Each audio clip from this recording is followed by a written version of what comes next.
Il faut vous détourner de certaines choses. Il faut éliminer tout de suite certaines choses de votre vie.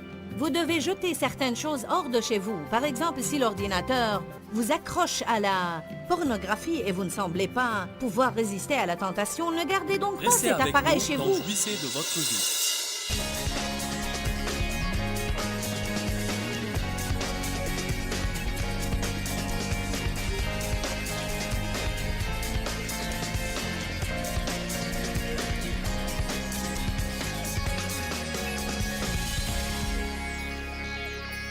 Nous devons en arriver au point où si nous savons que Dieu nous dit quelque chose, nous ne continuerons pas à l'ignorer. Si je sais que Dieu dit « Il vaut mieux rectifier tes attitudes, jeune dame », alors demandez pardon à votre mari de lui avoir parlé irrespectueusement.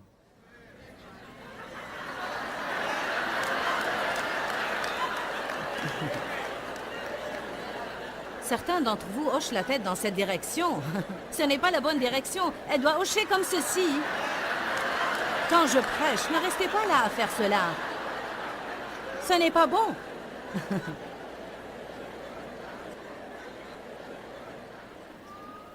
Humiliez-vous sous la main puissante de l'Éternel.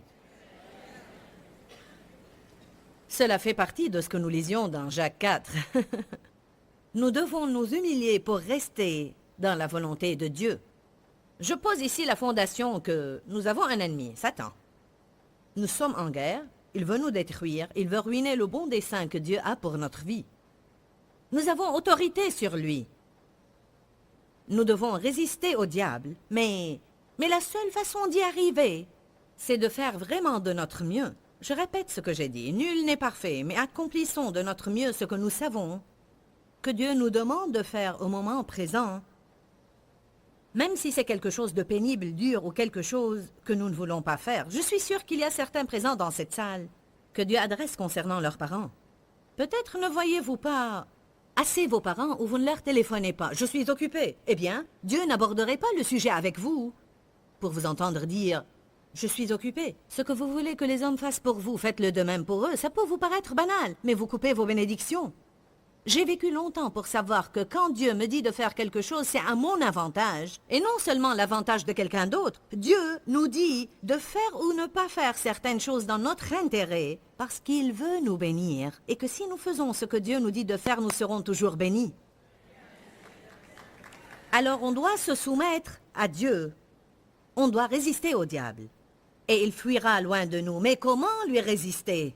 Il faut lui résister activement. Vous ne pouvez pas résister à Satan avec passivité.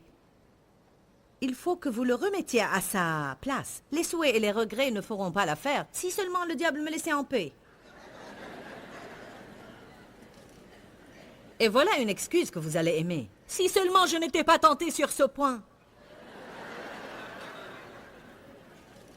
Vous pouvez le souhaiter autant que vous voulez. Le diable n'en est pas moins décidé. Voyons ce que Jésus a fait avec la tentation. Allez à Matthieu 16. Il n'a pas souhaité seulement.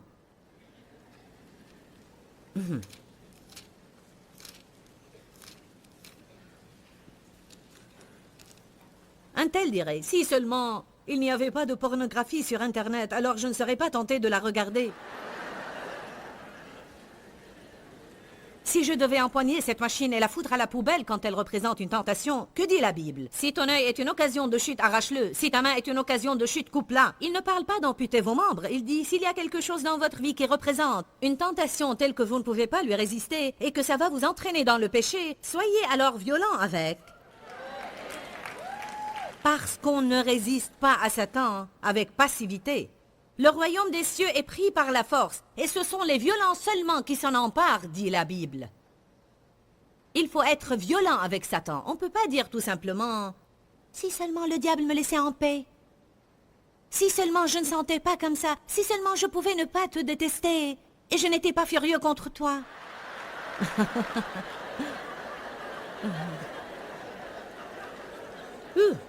Je dis tout le temps, nous n'avons pas besoin de si seulement, nous avons besoin de courage. Matthieu 16, j'aime beaucoup ça. Verset 21.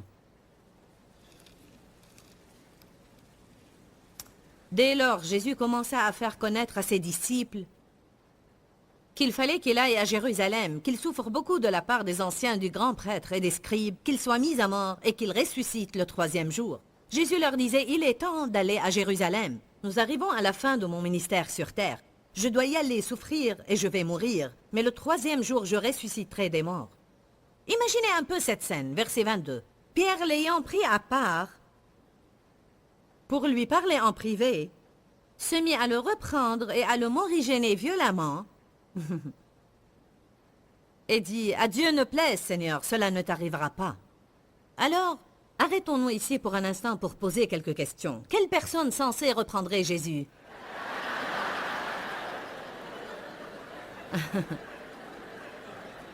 Quelqu'un avec un tempérament comme Pierre. Moi, j'ai cette même personnalité, donc je dois faire attention. Je pourrais bien être du genre à lui donner des conseils de temps en temps.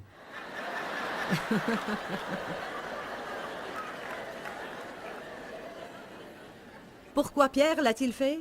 Parce qu'il a eu vraiment peur qu'il ne passe par des moments difficiles et il ne voulait pas s'en mêler. Je vous dis que quand on a peur de souffrir, on peut se comporter d'une manière bien pathétique.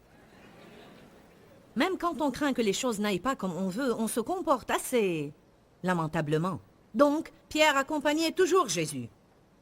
Il était son disciple, donc il savait que tout ce que Jésus devait passer par, Pierre devait passer par aussi. Mais là, il ne voulait pas y prendre part. Donc, il a essayé d'en détourner Jésus. Voyons ce que Jésus a fait. Verset 23. Mais Jésus, se retournant, dit à Pierre. On va s'arrêter ici pour un instant et dire que... Non, nous allons lire le tout. Mais Jésus, se retournant de Pierre, lui dit, « Passe derrière moi, Satan.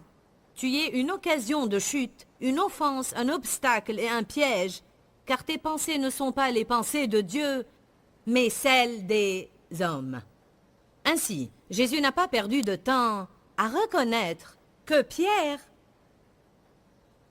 avait une responsabilité, mais que c'était Satan qui opérait à travers la faiblesse de Pierre pour essayer de l'empêcher de faire la volonté de Dieu. Je peux vous dire que Satan agira même à travers les personnes qui vous aiment le plus. Il opérera à travers leur faiblesse pour essayer de vous garder hors de la volonté de Dieu.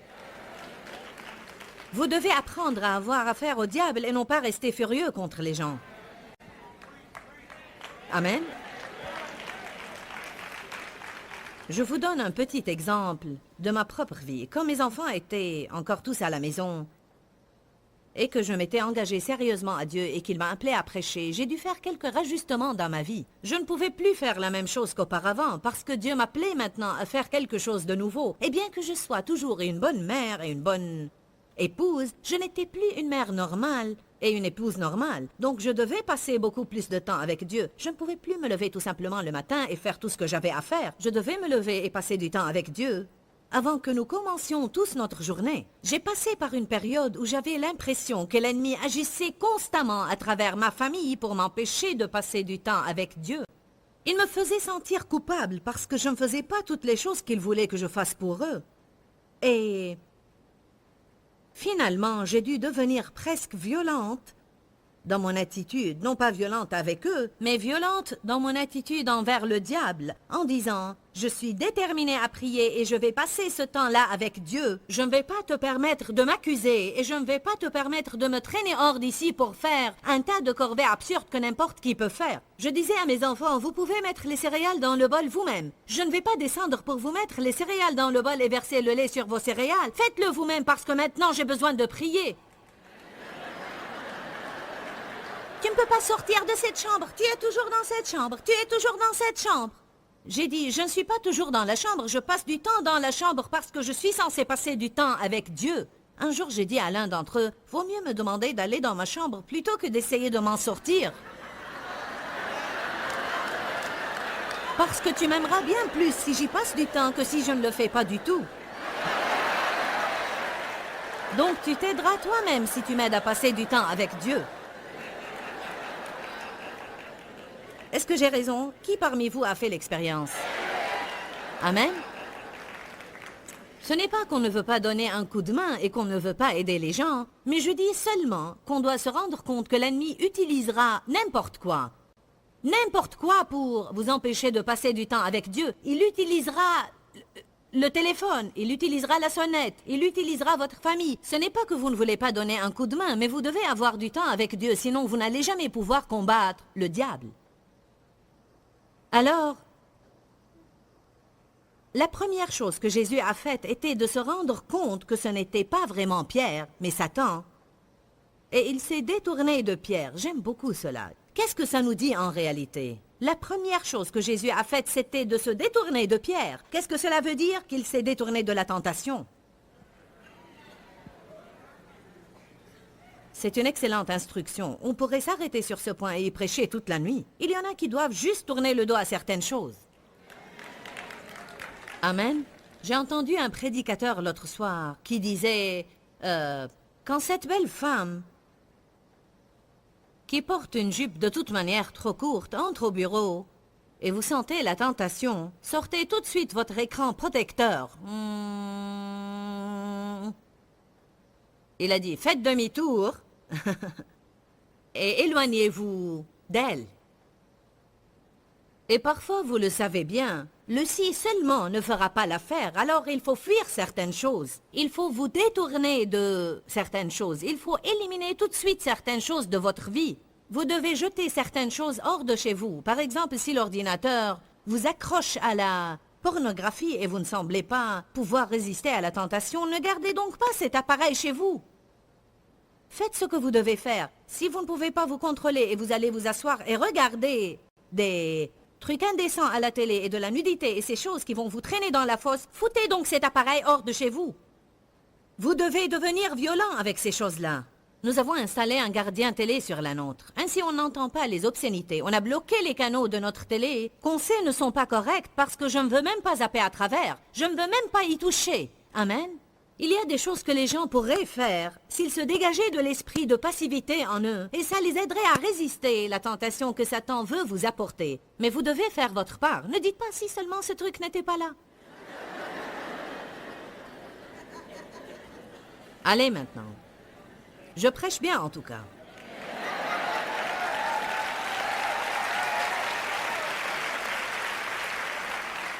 Le royaume des cieux est forcé, et ce sont les violents seulement qui s'en emparent.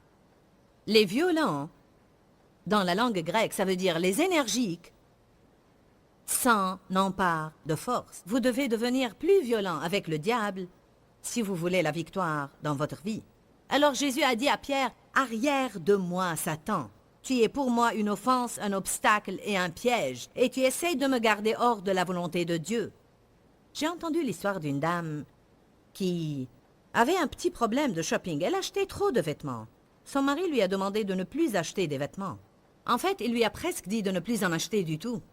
Elle s'est rendue au centre commercial pour autre chose. Et elle a été tentée à acheter une robe qu'elle a rapportée chez elle. Quand le mari a vu la robe, il a dit « Tu as encore acheté des vêtements? Tu m'as promis que tu n'en achèteras plus. » Elle a dit « Chérie, je l'ai essayé, elle m'allait si bien. Alors j'ai été tentée et je n'ai pas pu résister. » Il a répondu « Tu aurais dû dire « Arrière de moi, Satan. » Elle a dit « Je l'ai fait et il m'a dit qu'elle m'allait encore mieux de derrière. »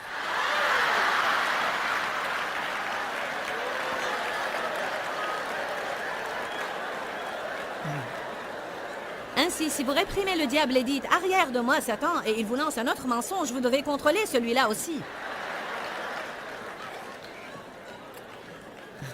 Dieu soit loué. Allez à Luc 4.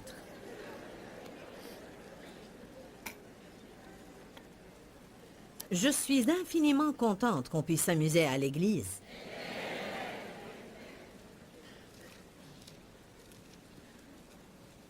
Je crois qu'on se divertit davantage ici que ceux qui sont au bar ce soir.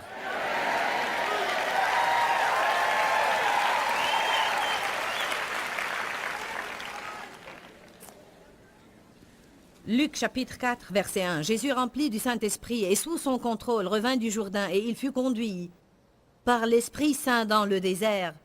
Et là, dans le désert, il fut tenté, éprouvé, testé excessivement par le diable pendant 40 jours. Il ne mangea rien durant ces jours-là, et après qu'ils furent écoulés, il eut faim. Notez que Satan vous attaquera toujours quand vous êtes faible.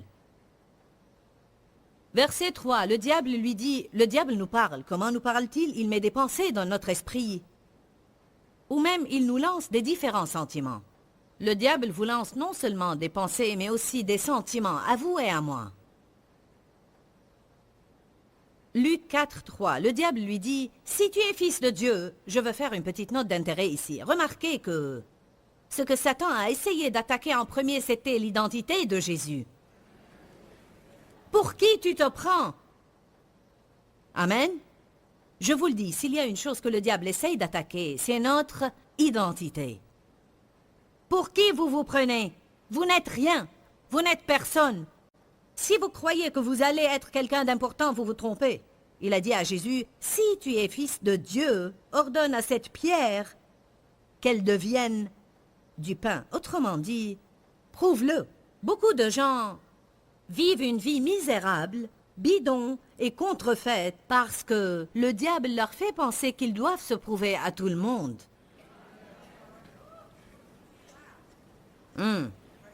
Oui, vraiment. Amen. J'ai lu un livre récemment qui s'est avéré, justement, être un livre concernant les hommes, mais c'est pareil pour les femmes. Il dit que la plupart des gens ont une personnalité feinte qu'ils présentent au monde et qui change parfois selon ce qu'ils pensent que différentes personnes s'attendent d'eux. Il dit que très peu de gens sont accomplis, heureux, vraiment contents et satisfaits parce que très peu de gens ont le courage d'être qui ils sont réellement. On essaye de se conformer à ce que les autres veulent. Vous voulez que je sois drôle, donc je serai drôle. Vous voulez que je sois heureux, donc je serai heureux quand vraiment je suis abattu à l'intérieur. Vous voulez que je sois ceci ou cela? Je crois que cela est... Je ne l'avais jamais vu dans Luc 4 aussi clairement, que la première chose qu'il a attaquée était l'identité de Jésus. Si tu es fils de Dieu, alors prouve-le. Vous savez quoi? S'il y a quelque chose dont je veux être complètement libre dans ma vie, c'est de devoir prouver quoi que ce soit à n'importe qui. Je veux être qui je suis et agir comme qui je suis et ne pas avoir à essayer de vous impressionner ou de vous prouver que je suis correct. Allez, acclamons le Seigneur.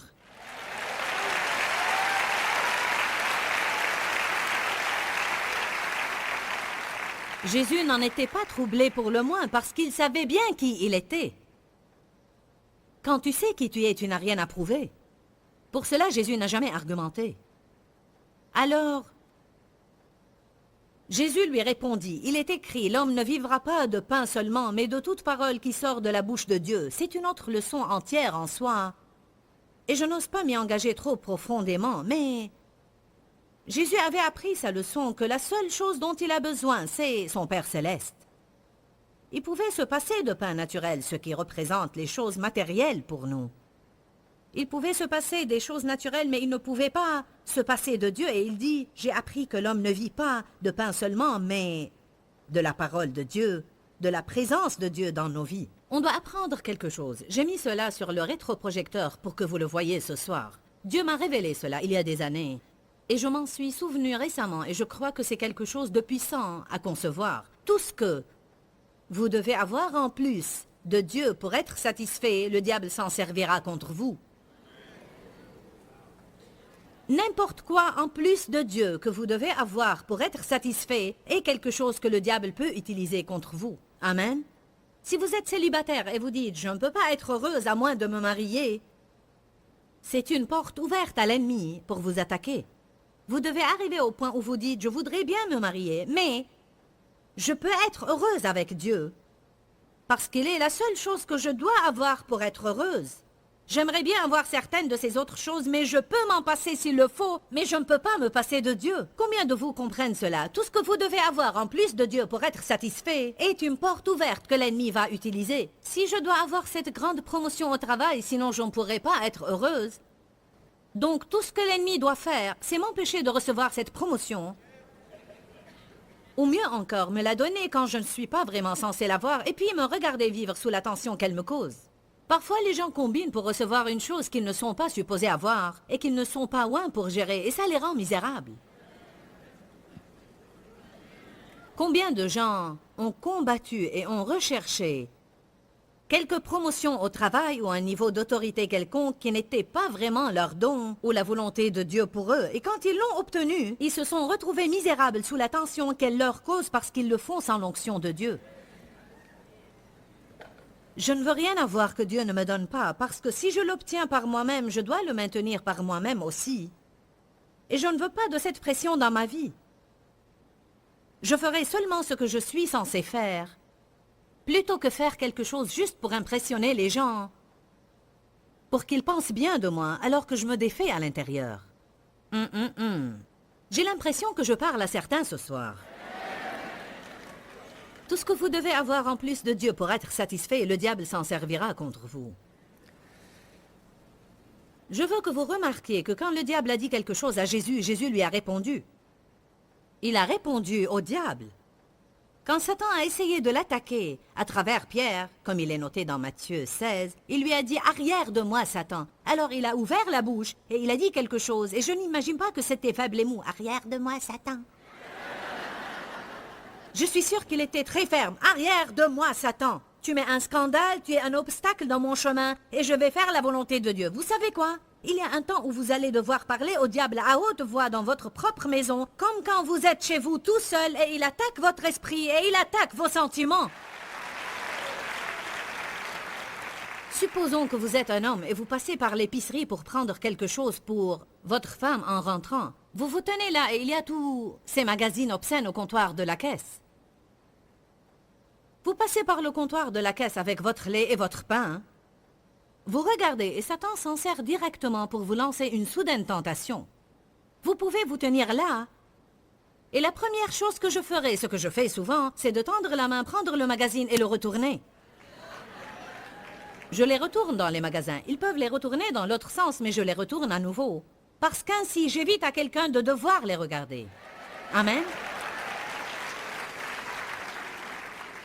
Vous pouvez également leur faire savoir que vous n'appréciez pas que votre famille entre et sort du magasin avec ce genre d'obscénité au comptoir et souvent ils les mettront autre part dans le magasin. Nous devons tenir ferme et donner notre opinion et non pas rester à la traîne et dire « J'aurais aimé que le monde ne soit pas si mauvais. Si seulement le monde n'était pas un endroit violent, si seulement ils enlevaient les médiums de la télé, si seulement. Si nous ne pouvons rien faire d'autre, nous pouvons prier. Et c'est beaucoup plus puissant que les regrets, n'est-ce pas? Nous devons agir. Donc, même en vous tenant là, dans la file de l'épicerie, vous ne pourriez peut-être pas parler à haute voix et faire une scène devant tout le monde, mais fermement, au-dedans de vous, vous pouvez dire au diable, « Je te réprime, Satan. Je ne permettrai pas que ça entre en moi et que ça devienne une tentation pour moi. Et je ne vais pas me tenir ici à regarder ces images. Je te réprime, Satan, tu es un menteur. » Dites, je dois répondre au diable.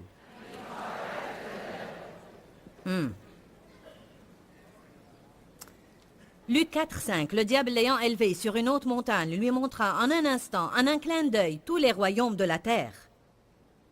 Regarde tout ça. Il lui dit, je te donnerai toute cette puissance et la gloire de ces royaumes, toute leur excellence, suprématie, dignité et grâce, car elle m'a été donnée, et je la donne à mon tour à qui je veux. C'est Adam lui-même qui l'a donné à Satan. Dieu a tout donné à Adam, et Adam l'a remis au diable. Et maintenant le diable dit, je peux te le donner à mon tour. Je peux te rendre riche. Je peux te rendre célèbre. Savez-vous qu'il y en a? Jacques chapitre 4, verset 7 dit, « Soumettez-vous à Dieu, résistez au diable et il fuira loin de vous. » Évidemment, il est très important qu'on se soumette à Dieu, mais il est également très important de résister au diable. Et vous le faites en lui résistant par votre propre volonté. Dieu nous a donné un libre arbitre et nous devons prendre des décisions, mais vous devez aussi le faire en prononçant des mots remplis de foi. Jésus a dit, « Il est écrit ».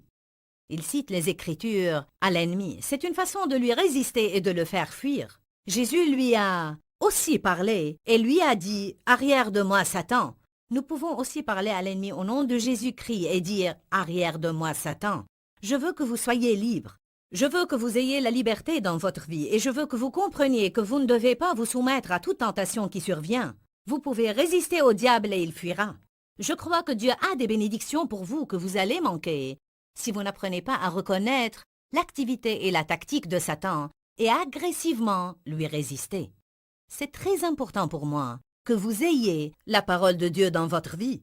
Je vais vous demander aujourd'hui de prier pour nous comme nous prions pour vous régulièrement. N'oubliez pas mon message d'aujourd'hui. Soumettez-vous à Dieu, résistez au diable et il fuira loin de vous. Que Dieu vous bénisse. Dis-leur que je les aime. Dans ce livret, Joyce Meyer donne une révélation de l'amour de Dieu pour nous.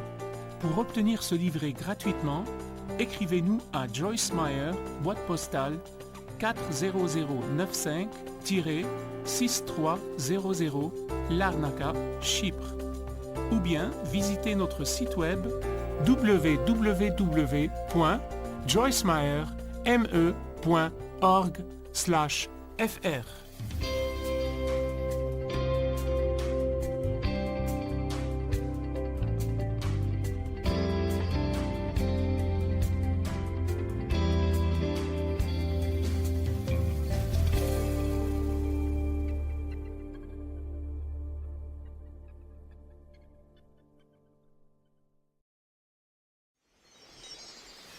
Certains sont toujours pris au piège d'être un fer humain. Que puis-je faire? Que puis-je faire? Que puis-je faire? Vous avez besoin d'être libéré ce week-end et d'être. Vous avez à être qui vous êtes, à être dans la présence de Dieu, à être sincère avec les autres et à être libre. Restez avec nous dans Jouissez de votre vie.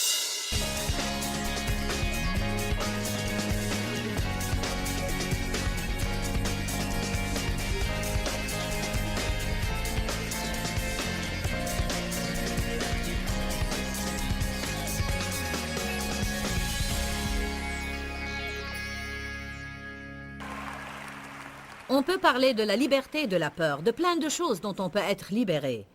Mais j'ai à cœur de vous exhorter un peu dans un certain domaine, et je sens que nous avons à libérer notre foi afin de recevoir une percée dans ce domaine alors que nous continuons l'adoration. Et c'est le domaine de la liberté dans les relations avec les autres, de façon à ne pas nous sentir insécurisés dans nos relations. Combien savent que l'insécurité est un tourment?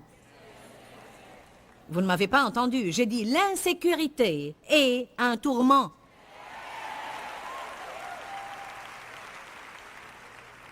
Si une personne se sent sécurisée, elle est immédiatement libérée de la comparaison.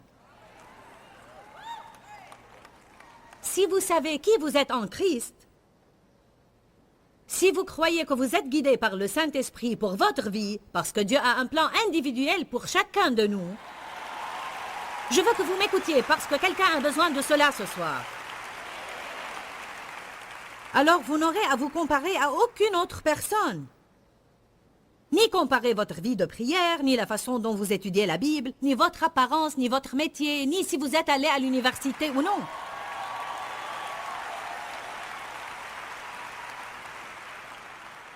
Vous pouvez être aussi unique que vous le voulez. Et ça va. Vous n'avez pas à faire des compétitions, ni à travailler dur toute la vie pour être à la première place, en pensant que si quelqu'un prend de l'avance sur vous, alors il vaut plus que vous. Vous pouvez vous sentir à l'aise avec les riches et avec les pauvres. Vous pouvez être célibataire et vous sentir à l'aise avec des gens mariés, ou mariés et vous sentir à l'aise avec des célibataires. Vous pouvez être des veuves et des veufs et vous sentir à l'aise avec vos amis mariés. Allez!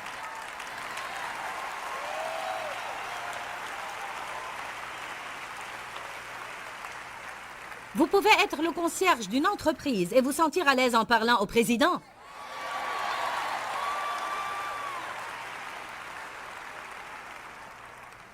Je vous dis, je déteste le diable à cause des tourments qu'il impose aux gens. Et je crois vraiment que nous devons lui écraser la tête ce week-end. Amen. Et je crois que vous devez avoir de la hardiesse.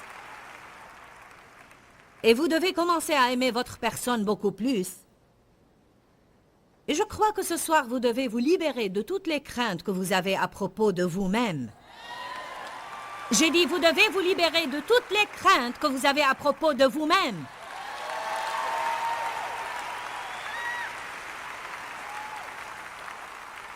Philippiens 3 dit, « Ne placez pas votre confiance dans la chair et ne la placez pas dans votre éducation, votre poids,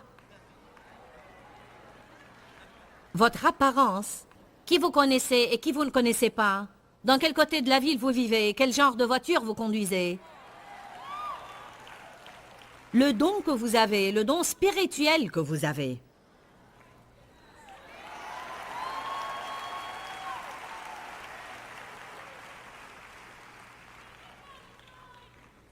Je vous dis, j'en ai assez d'entendre cette question. Quel est votre don? Dites-nous laquelle des 5 fonctions spirituelles principales vous occupez. Je n'ai pas encore découvert. Je sors et je fais ce que je suis guidé à faire. Amen. Dieu merci, j'ai finalement appris comment être un être humain et non pas un fer humain. Certains sont toujours pris au piège d'être un fer humain. Que puis-je faire? Que puis-je faire? Que puis-je faire? Vous avez besoin d'être libéré ce week-end et d'être. Vous avez à être qui vous êtes, à être dans la présence de Dieu, à être sincère avec les autres et à être libre. Alors je vais prier. Ma Bible dit que quand un homme juste prie,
une puissance, non, même qu'une grande puissance, est libérée.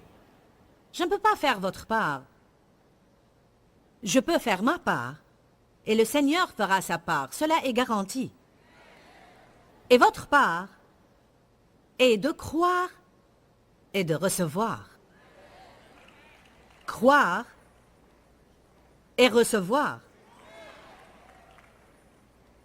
Je vais prier une prière guidée par le Saint-Esprit pour rompre toutes les chaînes de l'insécurité, la crainte des hommes, la compétition, la comparaison, le rejet de soi, la haine de soi, la honte, le reproche et toutes sortes de choses odieuses qui sortent du puits de l'abîme. Car je sens que le feu du Saint-Esprit est là ce soir pour libérer quelques personnes. Amen.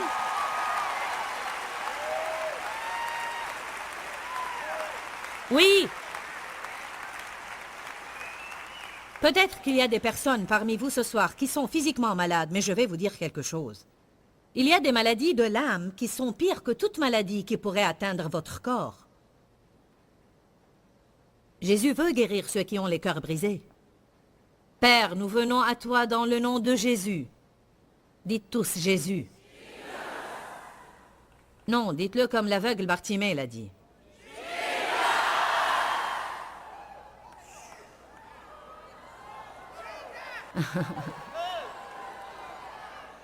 Écoutez, l'onction tombe comme la pluie quand on prononce ce nom. Allez, dites-le de nouveau, Jésus!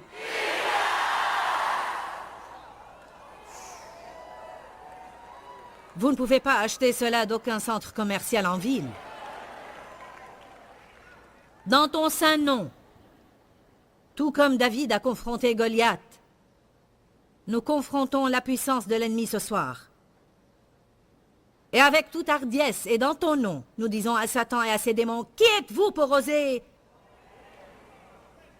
défier le Dieu vivant? Père, je prends autorité sur l'insécurité, parce qu'une partie de notre héritage consiste à être sécurisé en toi.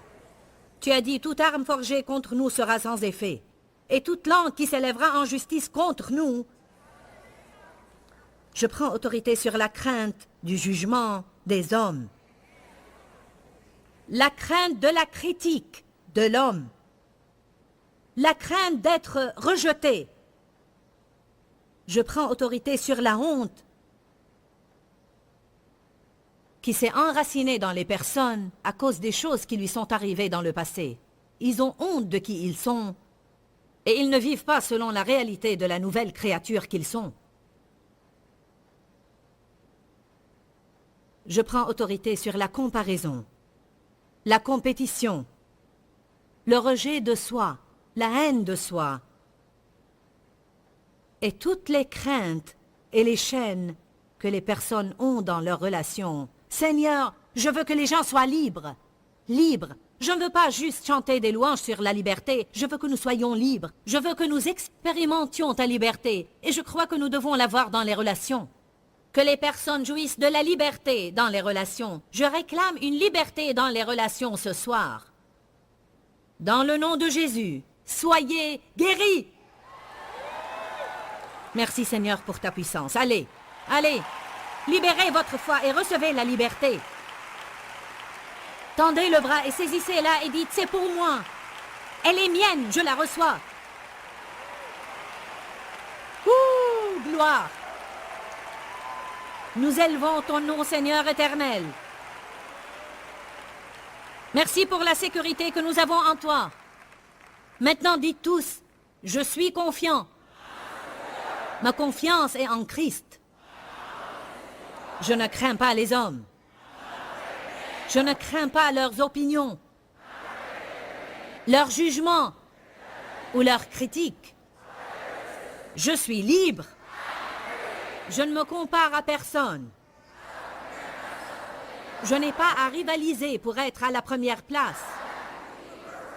Parce que j'appartiens à Dieu et je lui fais confiance. Il me mettra là où il veut que je sois. Et je suis satisfaite là où il me met. Je suis libre. Alléluia. Allez, louez le Seigneur. Je suis reconnaissante d'avoir le Saint-Esprit.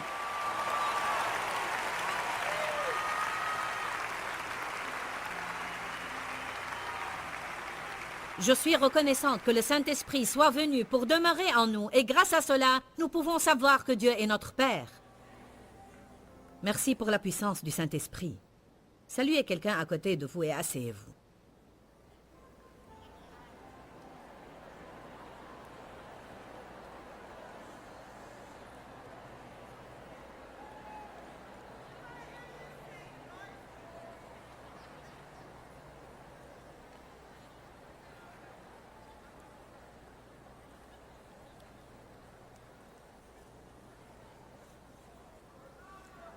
Quand je visite Jacksonville, je ne peux que me souvenir de ma première visite à cette ville. Et c'était il y a à peu près 15 ans. Et j'ai été invitée parce que quelques personnes avaient un séminaire et un des prédicateurs s'était retiré à la dernière minute. Notre fils était là, il étudiait dans un collège biblique et il vivait avec quelqu'un qui connaissait quelqu'un d'autre. Parfois, c'est bien de connaître quelqu'un qui connaît quelqu'un d'autre. Amen. En ce temps, ça faisait 10 ans déjà que je priais pour la vision. Et je priais pour le rêve que j'avais et qui consistait à aider les gens. J'ai enseigné la Bible pour 5 ans à la maison et j'ai travaillé 5 ans dans le ministère de quelqu'un d'autre. Puis je suis sortie de la barque et Dieu m'a appelé à avoir mon propre ministère et à m'étendre au nord, au sud, à l'est et à l'ouest. Mais personne ne me connaissait.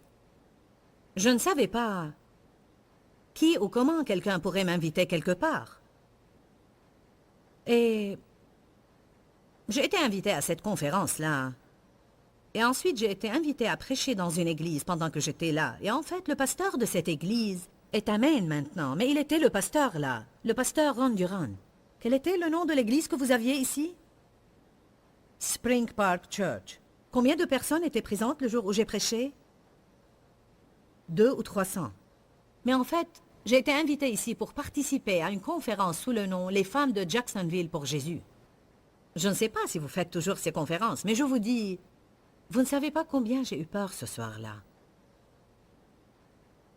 En fait, ce qui s'est passé est que j'étais en train de prier et j'ai dit à Dieu, « Il faut que tu fasses quelque chose. Je vais m'attacher à ce rêve et à cette vision. Il faut que tu fasses quelque chose. » Puis j'ai reçu ces 2 invitations. L'une d'elles était d'aller et faire quelque chose avec Charles Capps à Denver et j'ai dit, « Wow, gloire à Dieu! » Et ensuite, j'ai été invitée ici et parmi les prédicateurs, il y avait Daisy Osborne, une dame appelée Révérende Evans et d'autres personnes qui étaient célèbres aussi. Et évidemment, j'étais une personne qui vient de nulle part.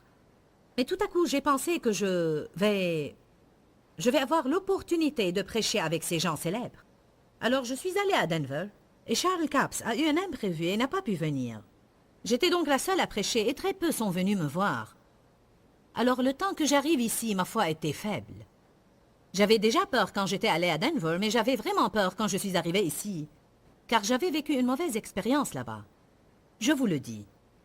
J'ai prié et je suis venue à la réunion du vendredi soir. En fait, on m'avait demandé de faire un travail de groupe le samedi et je suis arrivée le vendredi soir parce qu'ils avaient demandé à tous les prédicateurs de partager un tout petit peu à propos de leur atelier. Ici, au premier rang, il y avait révérend tel et révérend tel, toutes ces personnes célèbres, et ensuite, il y avait moi. J'avais et j'ai et j'aurai toujours une large vision pour nos cassettes d'enseignement, parce que quand Dieu m'a appelé au ministère, il m'a parlé de la puissance et de l'importance de la parole sur des cassettes. Alors nous sommes arrivés ici avec une table pleine de cassettes. Et quelques-uns des autres prédicateurs qui étaient célèbres et d'une renommée mondiale avaient une toute petite table, peut-être comme ça, ou même rien, alors que j'avais une grande table pleine de cassettes. Les gens passaient devant notre table et disaient « Avez-vous jamais entendu parler d'elle? C'est qui? La connaissez-vous? » « Non, non, je ne la connais pas. » Et à chaque fois que j'entendais ces remarques, je me sentais découragée. Et quand on m'a demandé de partager à propos de mon travail de groupe, je me suis levée et j'avais tellement peur que j'ai ouvert ma bouche pour dire quelque chose et je n'ai rien pu dire. Ma fille m'a gentiment dit ce matin « C'était la dernière fois que tu as ouvert la bouche sans rien pouvoir dire. » J'avais un choix à faire à ce moment-là, et beaucoup d'entre vous se sont trouvés face à un choix qui est vraiment une épreuve. Et j'espère que vous l'avez passé avec succès. Peut-être certains ne l'ont pas passé, et certains se trouvent dans cette impasse dans leur vie. Mon choix était d'écouter ce que me disait le diable et de rentrer chez moi là où il me disait que j'appartenais à ma petite ville Fenton et ne plus jamais en sortir. Parce que qui j'étais et pour qui je me prenais? Je trompais qui? Et tout ça était des choses que j'avais inventées. J'avais à choisir, soit à faire cela, soit à ouvrir ma bouche. Et essayer de nouveau, sachant que si je m'étais tenue là-bas pour longtemps sans pouvoir rien dire, j'aurais fait preuve de stupidité. Je remercie Dieu de m'avoir donné la grâce d'ouvrir ma bouche et d'essayer de nouveau. J'ai partagé à propos du sujet de mon atelier, et puis le deuxième jour, je suis venue. Je ne sais pas combien de personnes il y avait là. La salle était très petite. Elle avait la dimension de 2 énormes salles de bain. Dave dit qu'elle pouvait contenir 400 personnes. Bon, et j'ai pensé, et si personne ne venait? Et s'il n'y avait que 3 personnes dans cette salle? Et s'il n'y avait que 5 personnes? Si personne ne venait, personne ne me connaît. Qui sait que le diable aime nous tourmenter? Amen. Et sûrement, quand vous débutez n'importe quelle chose, vous manquez d'expérience, et le manque d'expérience rend plus facile à la peur de pénétrer. Il y a une grande valeur dans le fait d'être capable de témoigner que vous êtes toujours là, parce que plus vous êtes là, plus vous gagnez de l'expérience. Et chaque fois que vous passez par une certaine difficulté et vous la surmontez, cela vous rendra sûrement beaucoup plus fort face à la difficulté suivante. C'est un bon témoignage de dire « Je suis chrétien depuis 20 ans et je suis toujours là ». Amen. Ce témoignage par lui-même est une victoire. Vous n'avez pas reculé. Le diable ne vous a pas éliminé. Alors, le jour d'après, je suis allée à mon atelier, effrayée et tremblante. Il y avait tellement de personnes qui étaient venues qu'il n'y avait plus de place. Et à la fin de la réunion, les gens se sont pressés autour de ma table de cassette. Je ne sais pas si Dave a vécu une autre expérience pareille, parce qu'à ce moment-là, on était seuls. Dave et moi, on faisait tout. On déchargeait le véhicule qui nous transportait, il sortait les cassettes et il les rangeait par la suite. Aujourd'hui, on m'a dit que quand nous voyageons, nous avons 58 personnes qui voyagent.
Avec nous. C'est un personnel payé que nous emmenons avec nous. Alors, ce n'est plus Dave et moi seulement. Dieu est en mouvement. Amen. Alors, quand je viens à Jacksonville, c'est toujours le bon moment de me souvenir d'où je suis venu. Est-ce que vous savez que la Bible nous encourage à faire cela? D'une part, nous apprenons à ne pas revenir sur le passé, pour ne pas tomber dans le piège du passé. Mais dans Deutéronome 8, Dieu a dit aux Israélites, « Souviens-toi de tout le chemin que l'Éternel, ton Dieu, t'a fait faire pendant ces 40 ans dans le désert afin de t'humilier et de t'éprouver, pour savoir si tu garderais ou non mes commandements. » Je me souviens de la première camionnette que nous avions, des pneus crevés et de la rouille. Je me souviens de la première photocopieuse que nous avons achetée d'une église baptiste à 500 $ et nous l'avons payée en mensualité de 50 $. Et je suis heureuse de dire que c'était la dernière chose que j'ai achetée en mensualité. Cela témoigne vraiment de la fidélité de Dieu. Pense à cela, Dave. C'était la seule et la dernière chose que nous avons achetée en plusieurs versements. Il est bon de revenir sur le passé.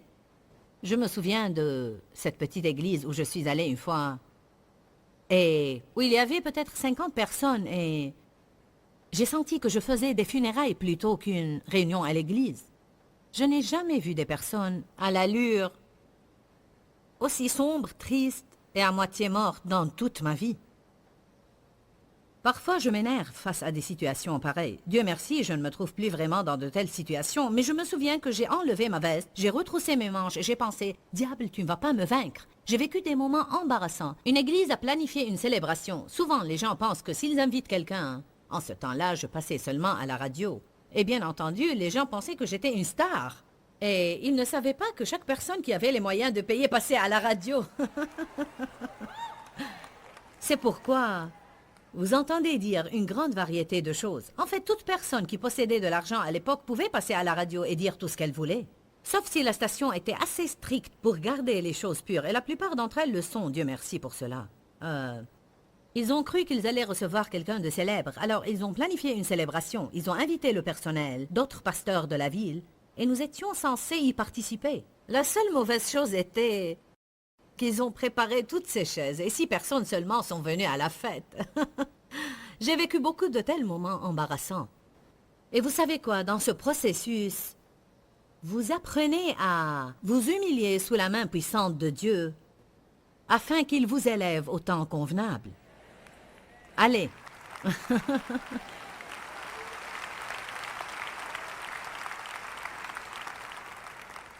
J'ai découvert que si nous ne savons pas comment nous humilier, il nous aidera.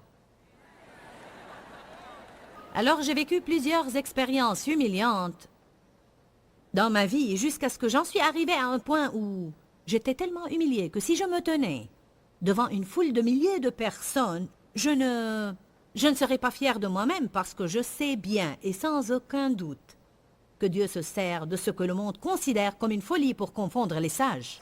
Amen. Vous avez assisté à des conférences pareilles, mais encore une fois, Dieu vous a amené une autre chose faible et ridicule à travers laquelle il parlera ce soir, afin que votre vie soit bénie et qu'elle soit changée radicalement par la prière. Vous savez ce qui est vraiment bien en Dieu? Il ne fait point exception de personne. Certaines personnes ici doivent saisir cela parce que, vraiment, quand nous vous racontons des témoignages d'autres personnes et d'où Dieu nous a fait sortir, ce n'est pas pour que vous disiez « Ah !» mais c'est pour vous encourager et vous donner de l'espoir que ce que Dieu peut faire pour une personne, il peut le faire pour les autres. Tout le monde doit obéir aux mêmes lois. Toute personne qui obéit inconditionnellement et qui fait la volonté de Dieu, pas question que le diable puisse l'accabler de nouveau. Alors, quel que soit le problème que vous avez, il y a une solution. Peut-être Satan est en train de vous dire qu'il n'y a pas de solution, mais je suis ce soir un témoignage vivant pour vous dire qu'il y a une solution pour tous les problèmes que vous avez. En Dieu, il n'y a pas d'impasse, il n'y a que de nouveaux débuts. Amen.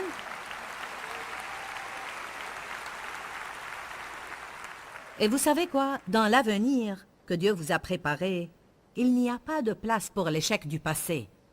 Vous pouvez alors fixer des limites et dire adieu à tous ceux des ordres. Et dire ce soir, je vais changer de direction et je vais avancer parce que Dieu n'a pas encore fini avec moi. Amen.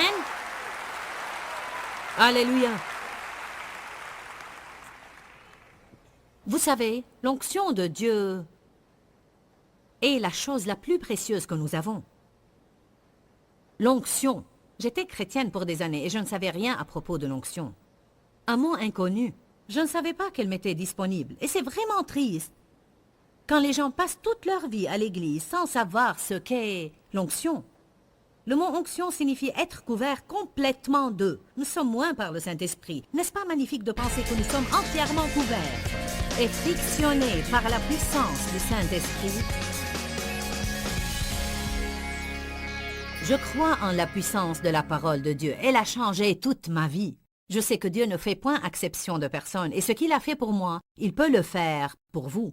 Permettez-lui de commencer aujourd'hui à faire de grands changements dans votre vie par la puissance de sa parole. À bientôt, que Dieu vous bénisse.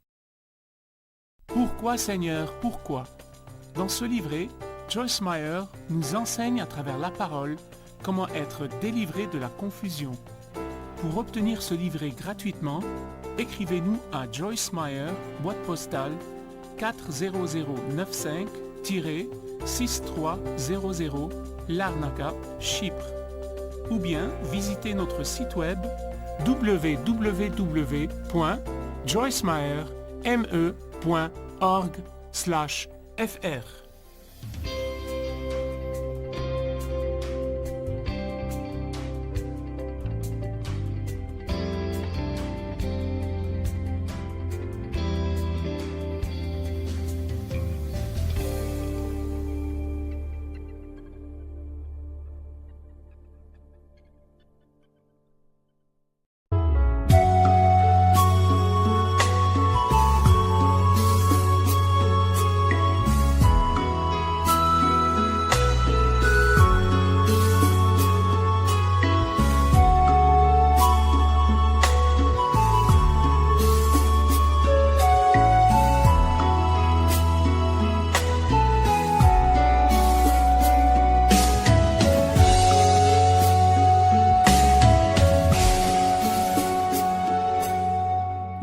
khắp phương trời vẫn nhớ tới quê hương. Người về đây thăm làng Trù quê mẹ và làng Sen quê cha, xúc động bồi hồi người rơi giọt lệ, thương mái nhà tranh thương đất mẹ nghèo.